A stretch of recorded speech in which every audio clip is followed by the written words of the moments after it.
Yo, what's good, everybody? Hello. This is Joey JayPing here, checking in live, man. RespectMyRegion.com. Back with another episode. Actually, that's not correct. This is the first official episode of the Missouri Cannabis Podcast, folks. Episode number 1. Today's episode brought to you guys by Trees, the cannabis industry's premier ERP software, point of sale, e-com, payments, you name it. They can help your retail and your cannabis business grow their revenue. Today, we've got a very special guest representing Vivid, Show Me Organics, Blue Sage Cannabis Deli, Buoyant Bob, and what's the other one? Missouri's Own. And is there one more that I'm missing here, or did I get them all? Come on, man. It's what I would describe as top 1 or top 2 Missouri's best, man. We got Boston Dickerson in the house. Boston, how you living? How's the day going? How's Missouri treating you on this fine winter day? New Year's kicking off right, man. The Chiefs are in the Super Bowl. Joey, thanks for having me out on the show. I had to slip that one in. I thought we were going to be cool, Boston. Oh, my gosh. You played it real nice in the beginning. You had to slide that one in there, man. I love it. Now, well, first off, big congratulations to the Kansas City Chiefs. Big congratulations to the state of Missouri.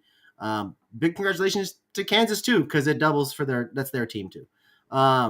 Everyone across the country is rooting against you guys because they call it Chiefs fatigue. That's what I heard on the media. But I can tell you what, the one thing that I know, I was feeling fatigued after going to Missouri because I tried your guys' products, and I tried a bunch of them. I tried a bunch of Missouri's products. Boston, I was impressed.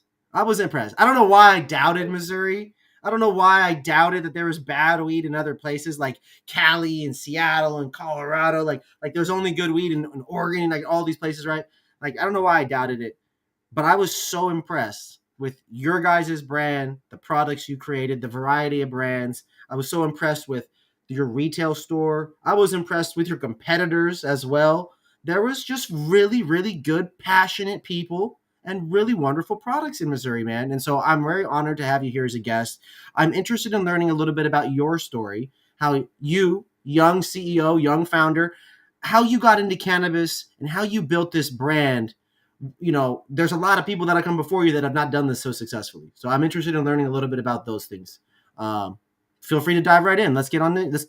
Let's unpack it, shall we? Yeah. So, I discovered cannabis. I was pretty straight-laced. My parents are real conservative people. Mm-hmm. I was playing sports in high school, and I was the guy who was like getting onto my teammates for going out and smoking weed. Thought it affected their performance. Thought they were being irresponsible doing it. And the first time I tried it, I was like, man, I've been lied to all these years. This isn't this crazy experience. I don't feel out of body.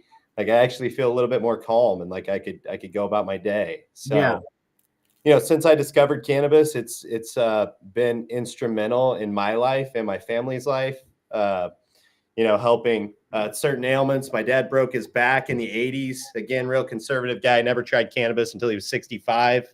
Wow. Slept 9 hours straight for the first time in 30 years. The first night he ever tried cannabis. It was a root beer in Colorado. But so after I was 16, I got into cannabis pretty hard and moved to school at Mizzou and ended up getting a pretty bad charge at Mizzou for some cannabis related things. And, thought my life was over at that time. I was pre-med studying biochem, wanted to go into the family business, maybe run the pharmacies, go to med school, something like that. Mm-hmm. And, just like that, I thought my life was over. It was a felony charge for intent to distribute cannabis. I think there was only 36 grams, 37 grams in the house. But, looking back, it doesn't seem like that much weight, but, they got you back then. So kind of switched my path. I finished my biochem degree. Always been entrepreneurial and in that spirit, in that mode. So went back, got my MBA because that was still on my record at the time and I couldn't get a job. So you had to have something that balanced that out. A bad decision countered by a number of consistent, perceptively good decisions, right? School, good decisions, supposedly, right? all those kinds of things. That's huge to be able to rebuild yourself. You know, what's the quote? It's about how you bounce back, right? It's about how you get up and dust yourself off, and how you attack things again, right? Fall down 7, stand up 8. That's right. Come on, baby. I love that. I love that. And so, Boston, one of the things I want to key in here is, you know, we're talking about this period of time, college, and then to now. How old are you compared to most of these CEOs and founders out there in cannabis? When you look around, the peers don't look like us when they own vertical operations, you know, when they own retail stores and when they're partnered in brands and all these different things. Yeah. Yeah. I was 23 when Montana, my brother, who's the operations guy, he's 4 years older than me. I was 23 when we started the business. Wow. We've been going on for about 6 years now. So I just turned 29 in November. Woo! But yeah, man, it's always kind of been like that in entrepreneurship, in business. It tends to attract that older, more mature type of person to found a company. But look, I think it's one of those things where when you finally do break through that glass ceiling, you see like, okay, I can do this. I can manage this. I can handle it. These guys aren't waking up and putting their pants on any different than me. They've just had a little bit more experience and know how to work a room. Some of these things they've seen, what do they say? That I've seen it we've been around the block a few times, right? They've seen some of these things, but that doesn't necessarily always apply in cannabis, right? And that's where I feel like maybe being more, the phrase would be green, maybe being more green to business, but being an expert at cannabis, right? That seems to have given you a couple of unfair advantages in terms of what the consumers want, the culture, the retail element, the market element. There's just some of these things that I felt like your team had a little bit higher and tighter. You know what I mean? Quality down to the experience. Let's talk a little bit about the different brands that you guys have created.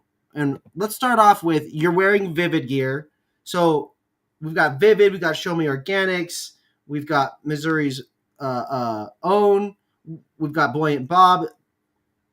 I think is that 4 or 5? Am I missing one? Blue Sage, the retail brand. Blue Sage, the retail. Okay.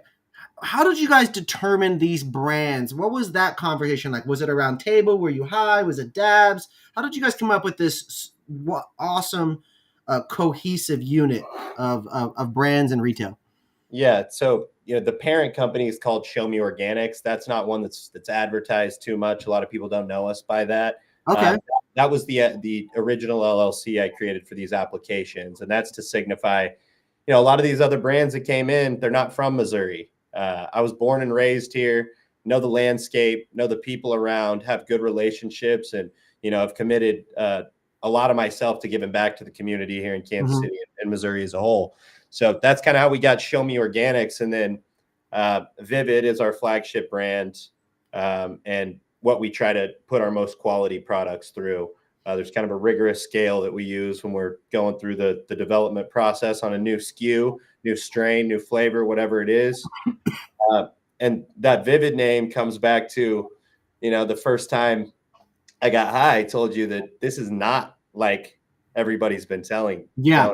I think it makes life a little bit more clear, a little easier to get around, makes music sound a little better. So that's where we got that Vivid name. I love it. I love it, man. That's the exact same way I felt. I'll never forget the first time I really smoked weed and got high. Triple perk bong, thirsty Thursday in college. See what? See woo. Know what I'm saying? And bro, I remember going back to the little dorm room place with the little lady at the time.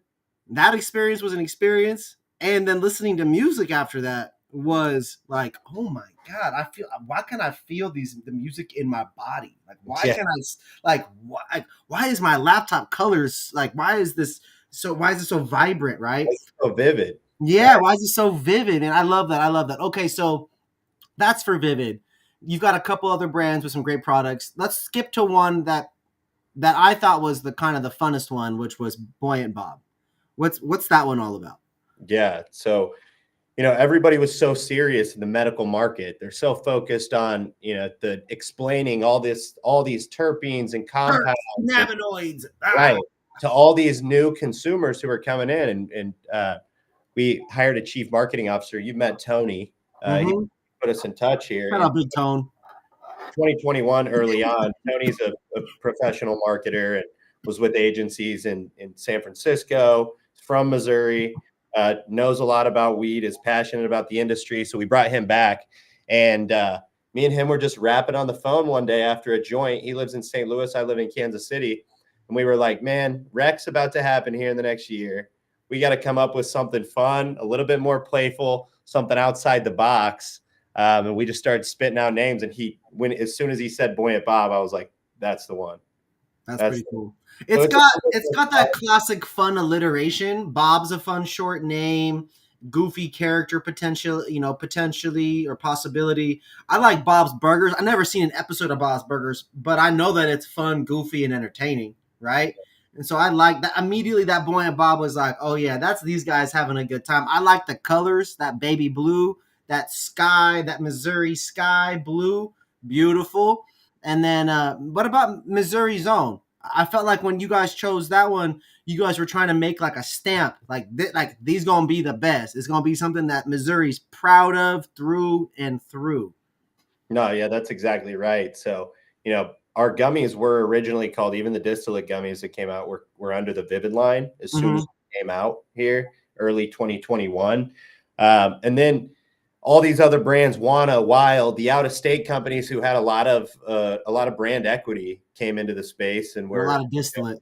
And a lot of distillate. And we were looking to differentiate ourselves a little bit. So, you can't run through traditional means of advertising in the cannabis space. It's been a problem for marketers in this space for a long time. So we came up with the idea again to like have these hyper local partnerships through Missouri Zone. For example, in St. Louis, we took like the culture, the chip, everybody's favorite chip in St. Louis. We partnered with Old Vienna and made these infused red hot riplets. Wow. Partnered with, Missouri, St. Louis artists to do all the artwork and That's such. Sick. And, what that did was, no, we can't post things on social media without getting shut down. But if you put that out there, the press picks it up, the business journal picks it up. It's a whole different way of manufacturing the storytelling to still happen.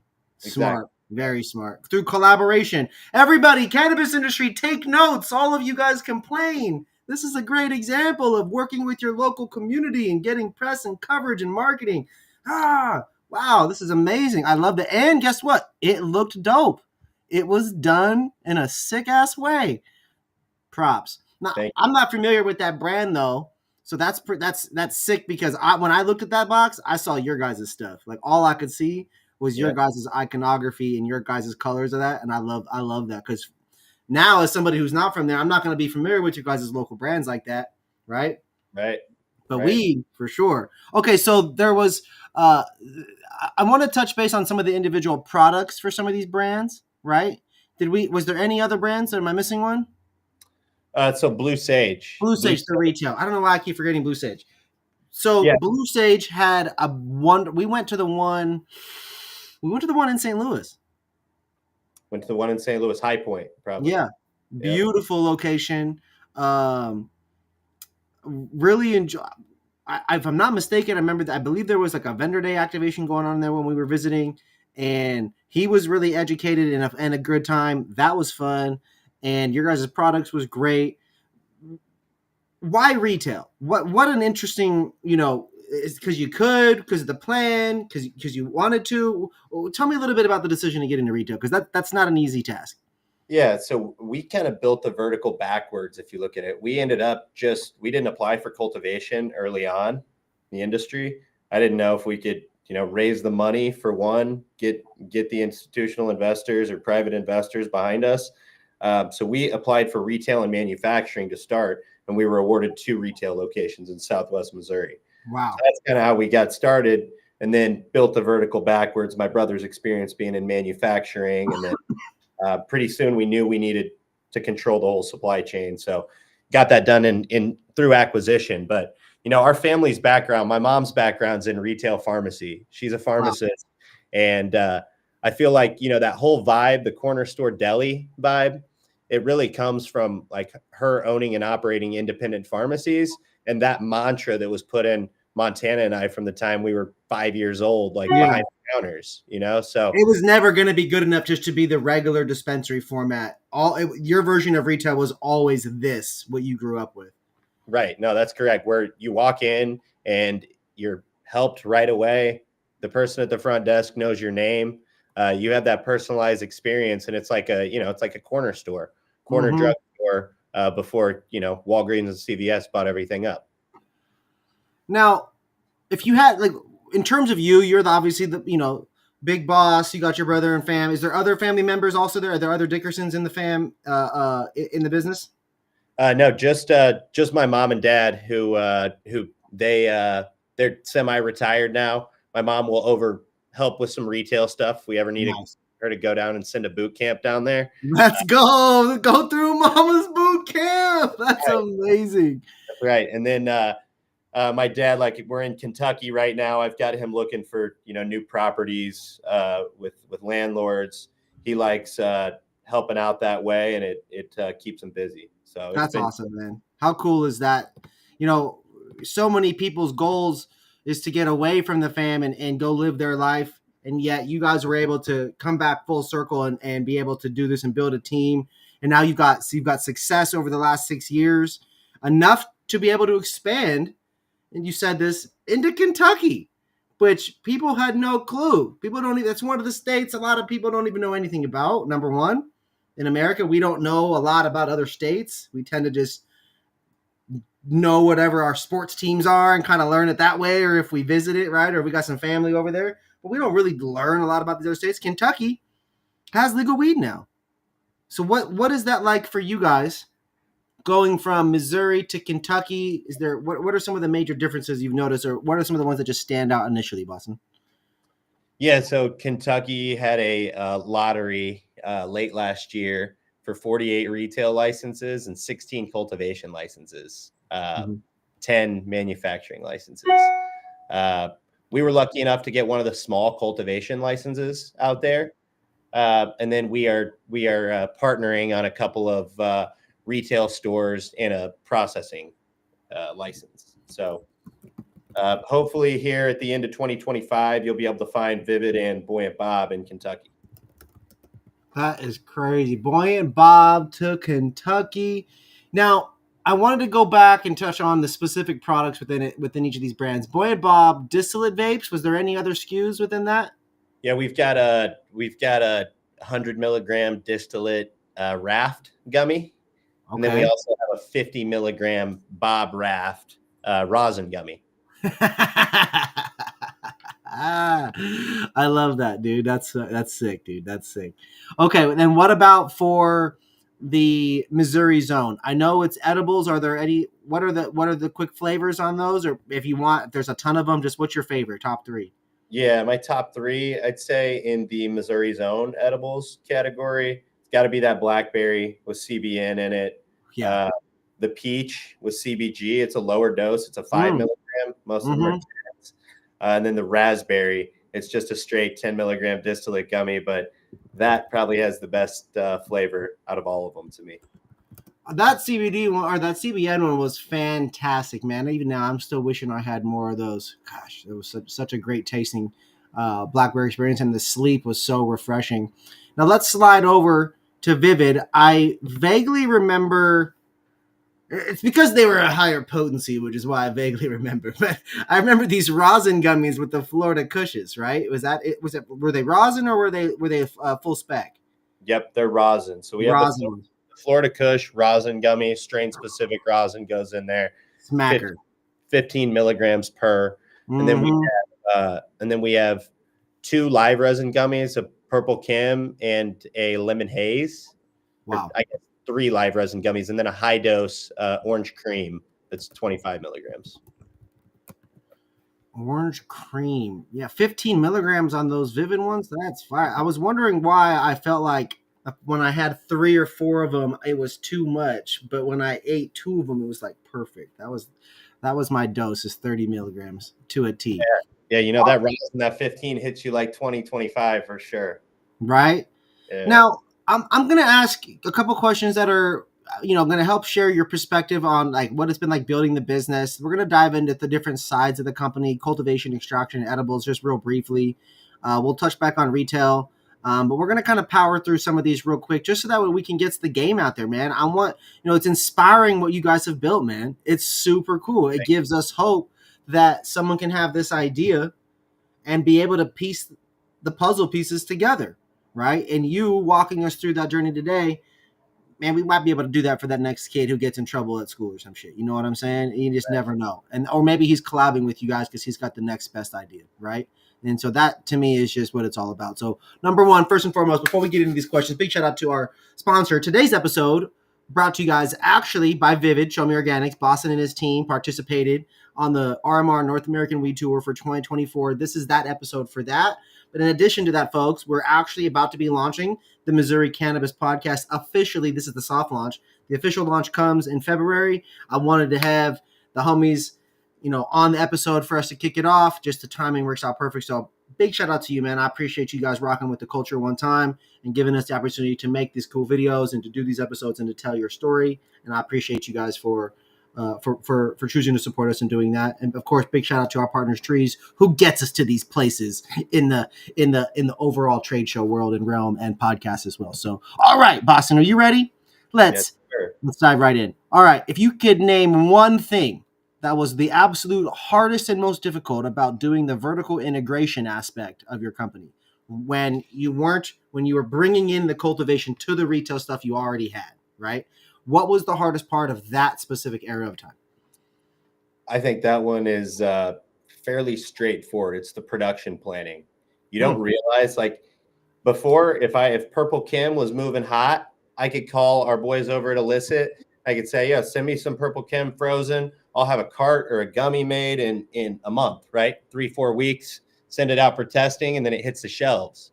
Now, when you get into the propagation room and the cultivation, what the work that our team's doing in there, for 6, 7, 8 months, a lot of times. So you really have to be meticulous, and we've got a crystal ball hidden in there somewhere where we, consult it and say, hey, this is how many of what strain we're growing on each table. This is what's going to go to flour. This is going to go to rosin. This is going to go to oil, etc.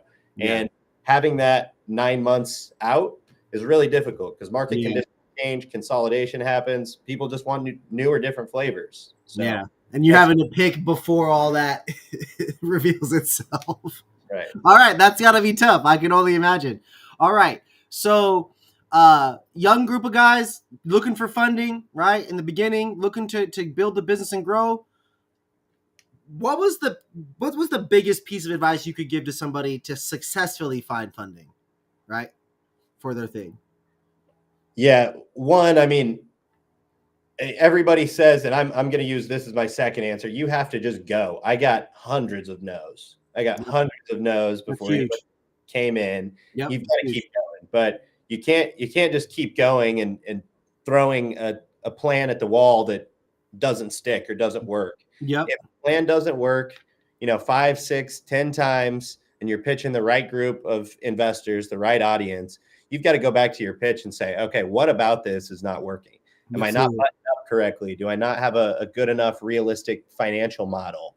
Do we not have the team built out yet? Do I not have a full plan going in here? Because, people who are looking to deploy, millions of dollars in capital, they're choosing between your investment or the market or a money market or some type of other investment. Or another opportunity, right? With a better team or a funner, a more relatable person or something. Who knows? That's exactly right. So you have to show those people that you can make their money work as well as they can make their money work elsewhere. Now, there's a question in here that is about how you stay ahead, and that's going to kind of reveal some of your guys' secret sauce that makes you guys, able to stay ahead. So we're going to spin away from that one. But what would you say is one mistake you made early on that you constantly see yourself thinking about as a base layer to not fuck shit up like that again? Yeah, well, one, you don't know what you don't know when you get into something new. And I wasn't quite aware enough about the inherent nature that you need to be vertical to succeed in a market like Missouri in cannabis. So, I wish we would have applied for cultivation and more retail up front, no doubt. And, that could have been trajectory changing, business changing. But, I'd also caution you as you're setting up these initial operating agreements and your LLCs and your corp structure. A lot of value can be created or lost during that time. So making sure that, your waterfall is correct. If there's a payback threshold that you have to get the investors paid back before you get paid, make sure you know when that's going to hit and you can pull levers to get there. Because otherwise, you may be building this thing for their value more than yours. So Absolutely. I think No, that's huge. That's huge. Very powerful feedback there and advice. As a transition point, you mentioned cultivation and retail being a desirable point that you wish you would have done sooner.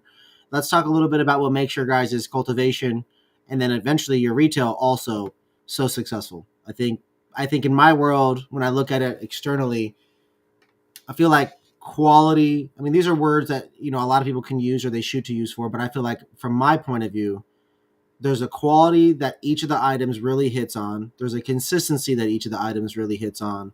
There's a flavor element that seems to be of a greater importance than what other people might prioritize in terms of some of the edibles. And I would even say that Buoyant Bob distillate vape that I had.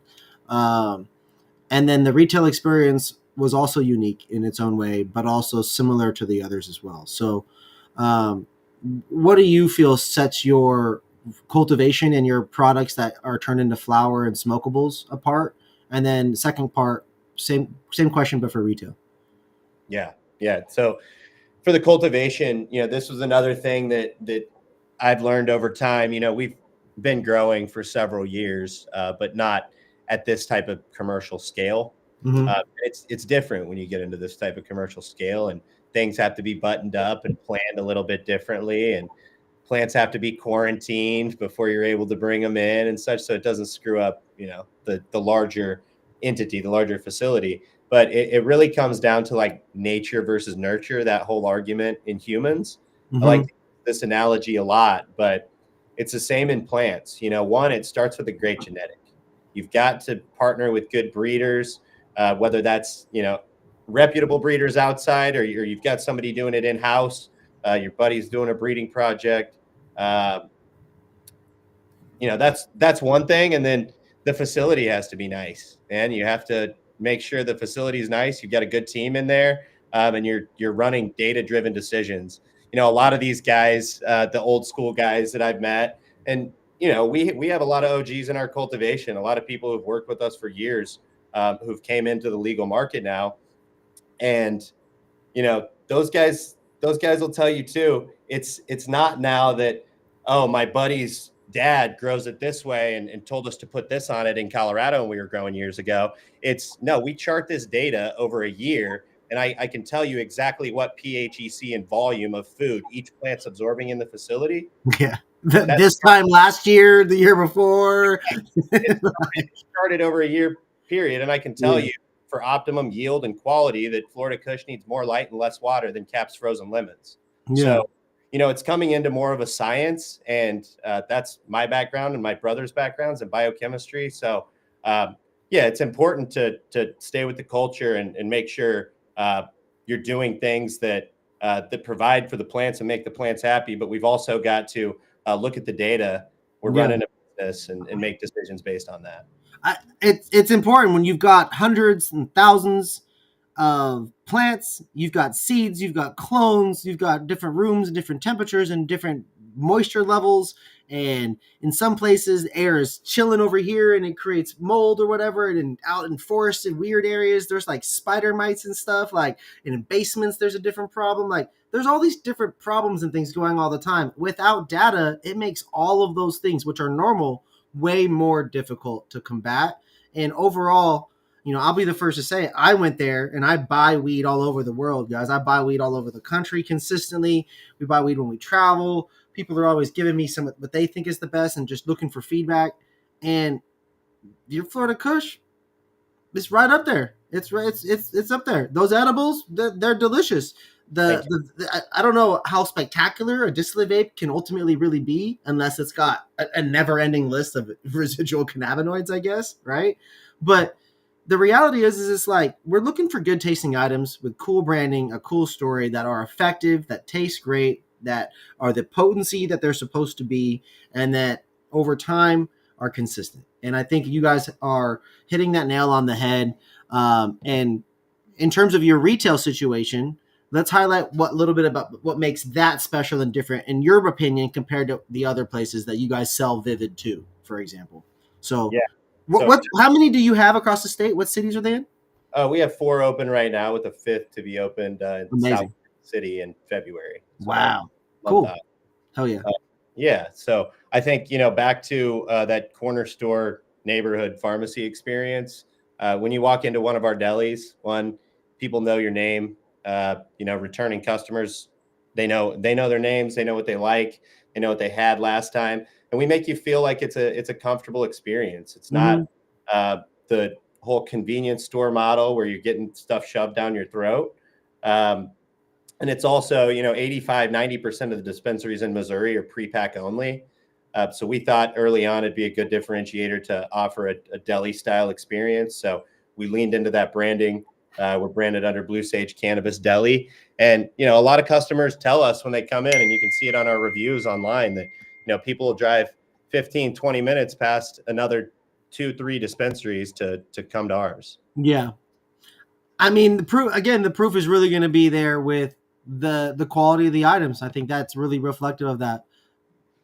One of the things there's a variety of things that go into creating good edibles and vapes, and that's an extraction process. We went through your facility, we saw the kitchen, we saw extraction, we saw variety of flower rooms, and that kush was wonderful. I remember seeing that caps, some of those lemons, I believe, if I'm not mistaken. Let's talk a little bit about the extraction side of stuff. You said at the beginning that you started with retail and manufacturing. Were you guys extracting back then in those, in that early 5-6 years ago? Or at what point did that enter the conversation, and how has that progressed for you guys? Yeah. So my brother Montana, who took you on a tour of the facility, Mm-hmm. he worked in cancer research at MD Anderson for a long time. So he's Wow. a guy. He's an operations guy, and has been able to kind of marry that culture and the academia together. So when we decided we were going to apply, Montana moved out to Colorado. We didn't have any legal cannabis experience for the application. So he started at Next One Labs, M. Hardin, just there right outside of Denver. And Wow. started off at the bottom as a packaging tech, worked his way up to a lab tech, and then he ended up managing that lab out there for about 18 months before he came back. Learning everything, man, the ins and outs. That's crazy. Yeah, so I really believe that that Montana, if he doesn't know it, he can figure it out. He's one of the top extractors in the country. That's amazing. I love to hear that. And getting that tour, I felt like it was getting, a lot of times when people are super smart, there's something's got to give. And that tour was cream of the crop, top notch. You got to let him know and show a little love back to him too, man. That was a hell of a tour. High level science, but also broken down in a way we can understand.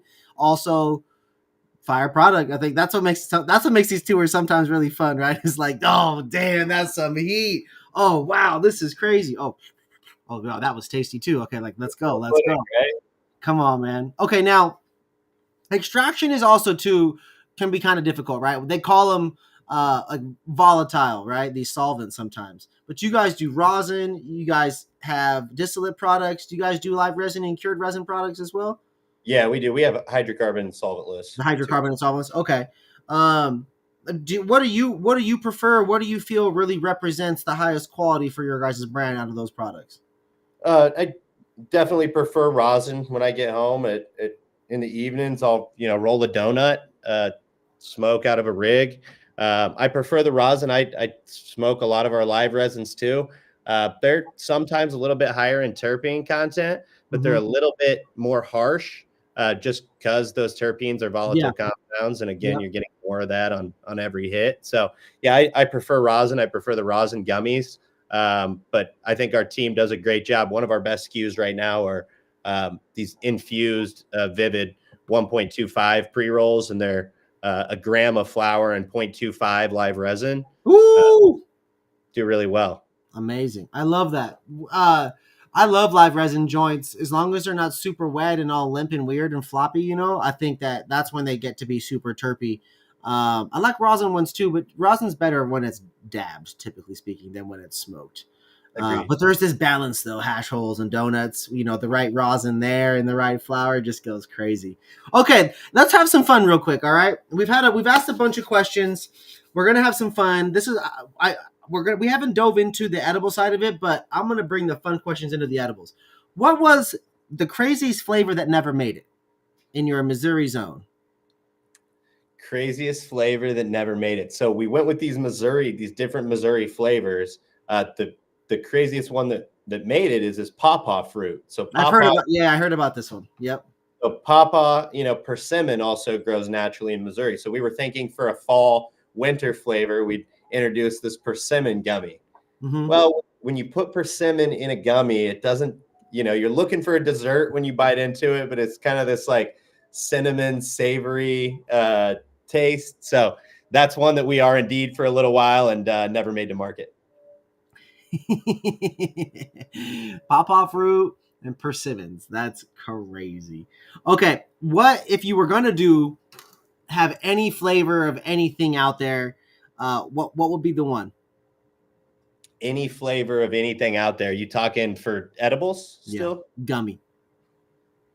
For gummies. So we've actually got it in the works. We're dropping his dream come true is already coming.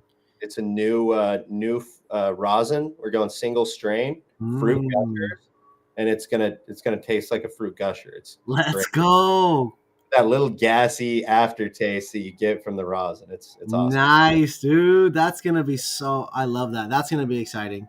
Okay, if you were going to do like an anniversary party or you're like a music festival or a concert, right?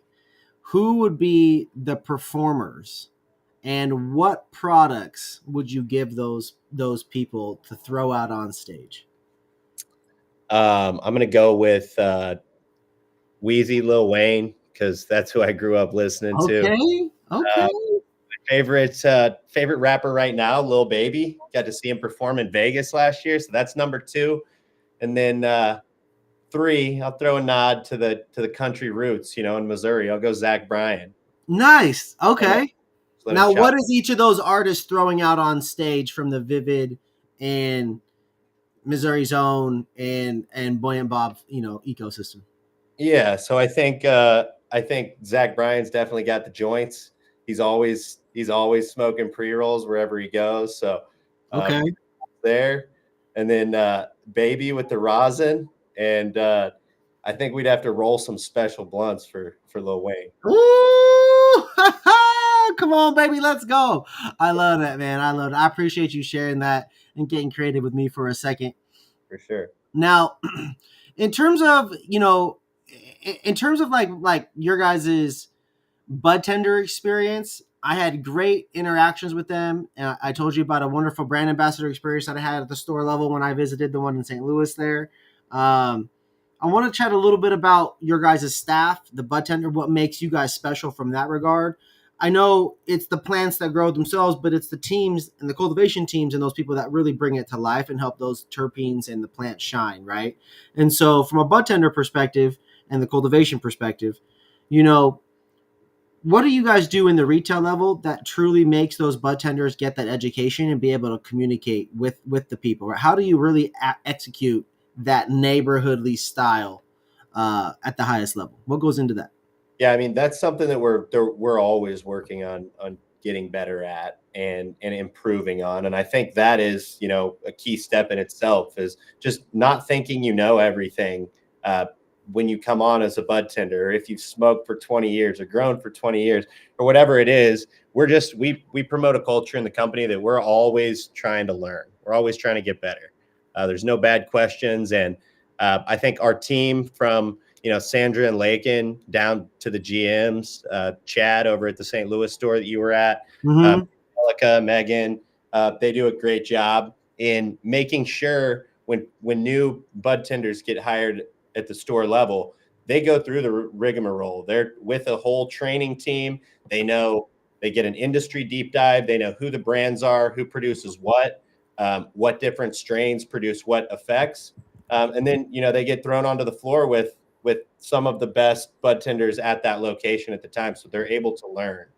And very similar in the cultivation facility. And like, I go back to that nature versus nurture argument. The environment has largely a lot to do with the team in that environment. And if they care about the plants, I mean, I really believe that those living organisms can tell if somebody's happy in there or mad or not having a good day when they're getting taken care of. So I think nature, nurture, it's all about a good team. And, from top down in cultivation, Josh, Jeff, Fletcher, the custodial crew, Bobby in post-harvest, and Aaron in the lab. And from the top down, we have that culture that's like everybody is trying to show up and get better every day. I think that's really important to have some level of competitive nature, to want to show up, to want to be the best, and to constantly be great at what you do. And I appreciate that about the team and what you guys have established and built there, and what I saw in the retail too. I popped over onto your guys' website and just looking through the branding and through the experience, like, man, there's just so much intentionality into your photos, into the icons, into the branding, into the deals. The flow of what it's like to operate here, everybody, is super easy. For more information on their company, visit bluesagecanna.com. You guys can check out the different retail locations that they have there and literally just click shop and check out which one is closest to you there in Missouri. You guys are now available or very soon with Buoyant Bob. What's the timeline on that? Buoyant Bob's out and about. So you can find Buoyant Bob and Vivid in 90% of the retail stores in the state. What about in Kentucky?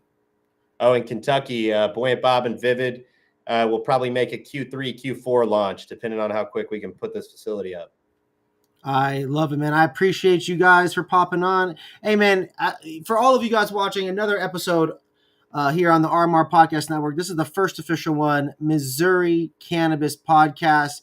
We're here with Boston Dickerson, CEO, founder, the Show Me Organics group. We got Vivid, Missouri owned, Buoyant Bob, Blue Sage Cannabis Deli. They got 5 locations with 6 coming. 4 and a 5th coming. 4 and a 5th coming, and a recent launch in Kentucky. Make sure you guys tap in. Do you guys? Where can people visit to learn more about those other brands, the Missouri Zone and Buoyant Bob? Those have sites and stuff as well, or just Instagram? Yeah, they do. If you just go to showmeorganics.com, you can find all the brand pages there. Easy enough. Now, before we get you out of here, what do you want the people to know about your company if they aren't familiar with it already? Maybe if they haven't visited a store, or maybe if they haven't tried some of your products yet. What do you feel? What would you like to communicate to those people that haven't tried it yet? Yeah, I think it's easy easy to poke fingers from the outside looking in, always, at anything you do. But my advice would be, don't knock it until you try it. We've built a great team with a lot of people who care and are very passionate about every step of the product. So don't knock it till you try it. I love it, man. You guys heard it here. Don't knock it till you try it, and I will co-sign it that I've tried it. All of it. It was all phenomenal. Vapes, which my mom loves, co-signed by my mama Ping. Edibles for sleep, co-signed by me. The joints, co-signed by me. The Florida Kush, co-signed by me. The Florida Kush rosin, co-signed by me. The Florida Kush rosin gummies, co-signed by me. It's a real deal. Give it a shot. For those of you guys watching, again, feel free to like, follow, subscribe, talk shit about me, show love to our guests. But either way, we're going to be back with more episodes. Episode 1, Missouri Cannabis Podcast, brought to you guys by Trees. And today, Vivid, Show Me Organics, Missouri Zone, Buoyant Bob, and Blue Sage Cannabis Deli. We will